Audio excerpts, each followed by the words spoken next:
காசியில் இருக்கும் அதே காலபைரவர்தான் தமிழகத்தின் கொங்கு மண்டலத்தில் இருக்கும் குண்டண்டத்தில் வடுகநாதராக அருள் பாலித்துக் கொண்டிருக்கிறார்.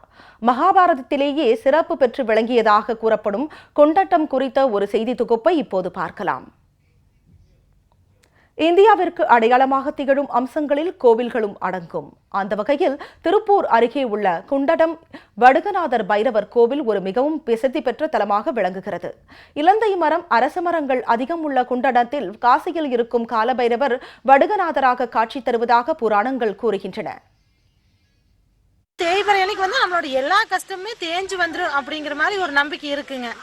ஒரு அஷ்டமி அன்னைக்கு ஒரு 1500 பேர் 2000 பேர் வருவாங்க. எப்பவுமே எங்க வெளியில இருந்தெல்லாம் பார்த்தா வெளியூர் ரொம்ப லாங்கில் இருந்தெல்லாம் வர்றாங்க, தவறாம வந்துட்டு இருக்காங்க.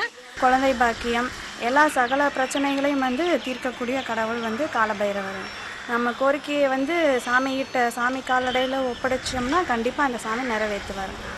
பைரவர் என்பவர் சிவனின் அம்சமாகும். பைரவரை வழிபட்டால் பொன், பொருள், மனமகிழ்ச்சி உள்ளிட்ட அனைத்து வளங்களும் கிடைக்கும் என்பது ஐதீகம்.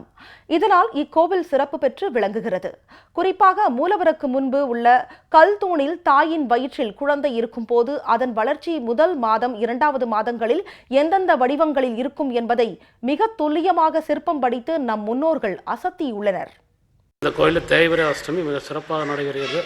வாரந்தோறும் ஞாயிற்றுக்கிழமை 4 to 6 ராகுவேளை போதியில் தங்களது குறைகளை தீர்க்க மிளகுத்திரி தீபம் போட்டு கோர்ட்டு வழக்கு, திருமணத்தடை, குழந்தை பாக்கியங்களுக்கு வாரந்தோறும் பூஜை செய்து வருகிறோம். ஒரு தாயின் வயிற்றில் எப்படி குழந்தை உருவாகுதுங்கிறத பல ஆயிரம் வருஷத்துக்கு முன்னாடி அதை சிற்பமாக வடிவிச்சு அதை இது பண்ணியிருக்காங்க இந்த கோயிலில். அதுதான் இந்த கோயிலோட ரொம்ப சிறப்பான அம்சம்.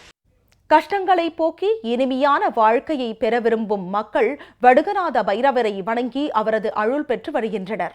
இதனையே காசு இருந்தால் காசிக்கு செல்லுங்கள், காசு இல்லாவிட்டால் குண்டண்டத்துக்கு வாருங்கள் என்று திருமுருக கிருபானந்த வாரியார் தெரிவித்திருந்தார்.